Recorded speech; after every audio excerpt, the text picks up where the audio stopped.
So this is the first lecture for Unit 2, American Revolution. And as you can see at the top, it says French and Indian War context. And this subsequently would be where England is at war with France again. This is something that happens pretty frequently. Now, by the mid-1700s, England and France had been at war off and on for a couple decades. Now, in 1754, they actually were enjoying a brief spell of peace when the French and Indian War erupted. Now, even this name, French and Indian War, it refers to the American perspective, or British North America, as they called it at the time. The rest of the world refers to it as the 7 Years' War. And you want to get technical about it, the fighting took place over 9 years. Now, it began in North America, but it didn't spill over to the rest of the world until 1756. Now, the root causes of the war lay in the very fertile Ohio River Valley. Great Britain had established their colonies along the Atlantic coast, and, they're moving westward, while the French focused more on the St. Lawrence River and, the Great Lakes Basin, Canada, the Mississippi River Valley. Both wanted control of the lucrative fur trade and the additional natural resources that came along with control of North America, although, ultimately, North America is going to be secondary once the real fighting actually begins. So the competing claims are this Ohio River Valley in the Midwest. That's what we call it today. Now, George Washington is 21 years old when he was tasked with leading an expedition to the Ohio River Valley. Now, the Brits wanted to build a fort on the site of present-day Pittsburgh, Pennsylvania, and the French countered with plans to build forts from Lake Erie to the Ohio River, with one also on the exact site that Washington had been instructed to build. Now, George Washington is a very experienced surveyor, and he's also an officer in the Virginia militia. He was supposed to survey a good site for a military fort. He was to make contact and ally with leaders of the Haudenosaunee, or the Six Nations, and also to convince the French to leave, with force if necessary. One member of Washington's party was the Seneca leader, Tenagresan, also known as Half King. Now, when this party came upon a group of French and engaged in a preemptive strike on a French force, they killed 10 and captured 21. But unfortunately, one member of this party was an official diplomat, as revealed by the papers that he had. Yeah, word of this reached London and Paris, and that's a no-no, although Washington was actually able to escape blame for any role in inciting a massacre. Now, shortly after the opening shots of what became known as the French and Indian War, in May 1754, representatives from 7 British colonies met in Albany, New York to discuss defensive measures in the war. And they also wanted to remain on good terms with the Haudenosaunee to prevent defection to the French. Now, indigenous nations had routinely played British and French forces off one another to ensure better terms for themselves. So this was just another part of the process. Albany was a traditional meeting point, since geographically it was the crossroads between the Great Lakes and the growing port of New York City on the Hudson River.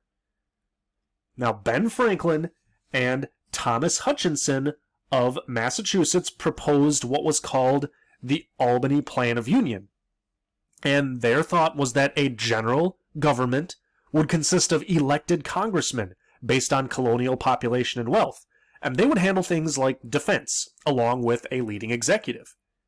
Now, each colony, as a part of this plan, would retain the autonomy, or retain the right, to govern local affairs. And Ben Franklin even drew up the Join or Die cartoon in anticipation of this meeting. And although the delegates in Albany endorsed it, the actual colonial governments, as well as Parliament, did not want it, so it went away. Now, this is going to be a sign of how difficult it'll be to unify the North American colonies, but also a sign of the resistance that Parliament will provide with the potential loss of any control. So that's kind of the context behind this war. Now, realistically, if we're going to sum it up, the British are schooled and drilled in European warfare, which is mostly fought on open plains and fields. Now, General Edward Braddock arrived to take command of the British forces, and he refused to listen to the advice offered by George Washington, who understood that indigenous fighters would routinely ambush troops and use the terrain to their advantage. And he also ignored Ben Franklin, who told him to plan wisely when traveling through the wilderness, which may swallow up an army. But the advice of the colonials was seen as inferior, and so Braddock shrugged it off.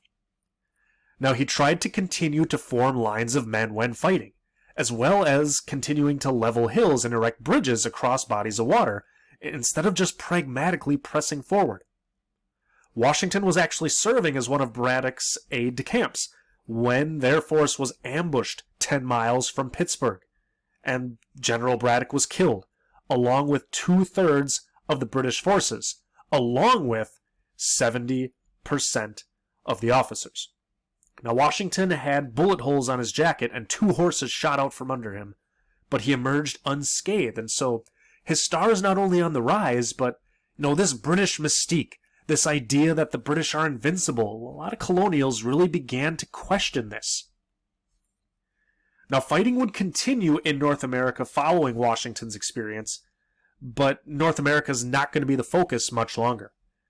The new British Prime Minister is a man named William Pitt, and he decides to turn this war into a global conflict. That's the whole 7 Years' War thing.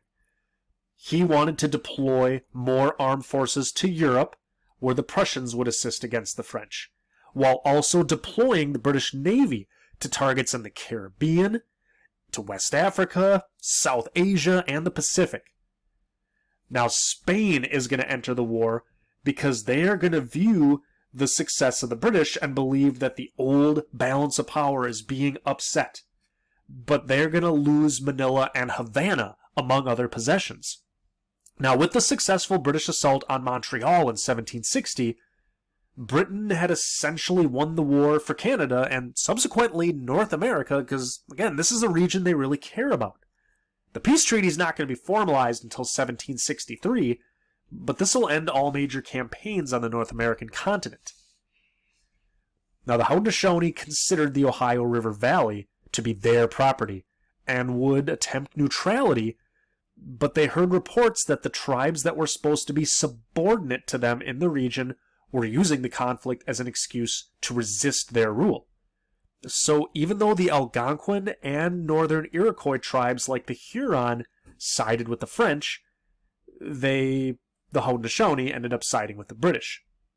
Now, the Haudenosaunee already had somewhat friendly relations with the Brits because the Huron had boxed them out of their trading partnerships with the French, but they felt that they could go back to playing both sides off each other once the war ended.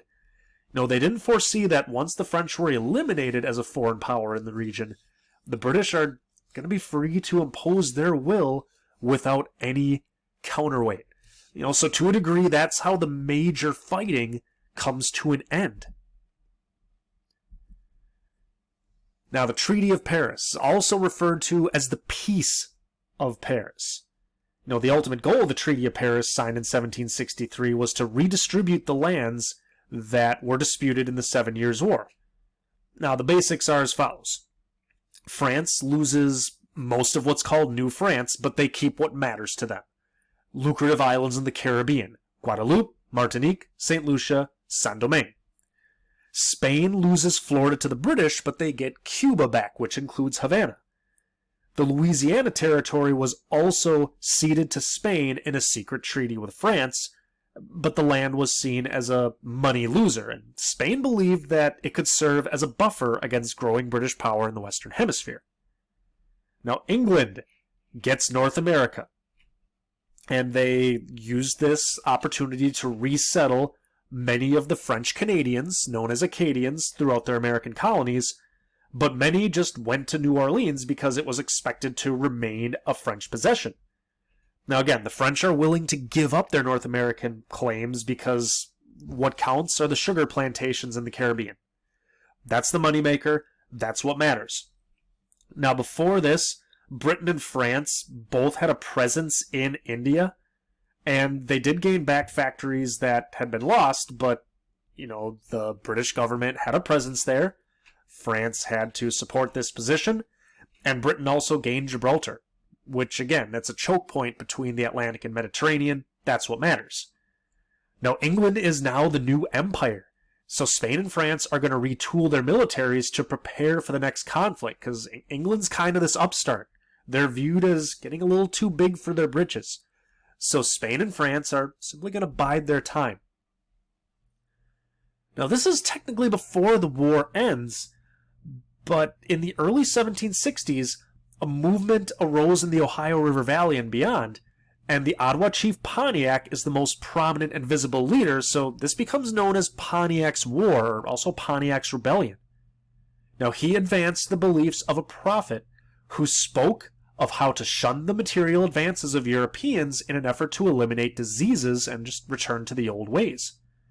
His most successful attack was on a fort that was positioned between Lakes Huron and Michigan, where, you can see this depicted on the screen. Warriors played lacrosse outside the walls, but then were allowed access, and they started attacking all that were inside. Now, most forts on the frontier were conquered, and the few that weren't were crucial to British counterattacks. And interestingly enough, the fort at Green Bay was the only one where the occupants were allowed to peacefully leave. Now, this series of conflicts also led to the use of biological warfare, as British Captain Geoffrey Amherst, who successfully conquered Montreal in 1760, authorized the distribution of blankets infected with smallpox to their enemies. Now, in the end, Pontiac's former allies were eager to resume trade, and the British they no longer saw it fit to deal with him. He was unfortunately stabbed by a Peoria sachem in 1769, and this is what ends his life. But, with all of this unrest on the frontier, Parliament passes the Proclamation of 1763, and they reserved all lands between the Appalachian Mountains and the Mississippi River for indigenous settlement. Again, no English would be permitted to settle, and those already there had to vacate immediately. And to a degree, that it kind of seemed like a live and let live policy. Now, the line was ignored. Most didn't really follow it, it couldn't be enforced, but it angered colonists who had fought for the right to settle west. Surveyors and speculators like Washington had sought to claim the most fertile land for themselves, and portions of the Ohio River Valley were promised to veterans of the French and Indian War. It also distressed indigenous inhabitants who were now cut off from the European trade that they had become so accustomed to. So already in the aftermath of this French and Indian War, we already have intense colonial resentment at the actions of British Parliament.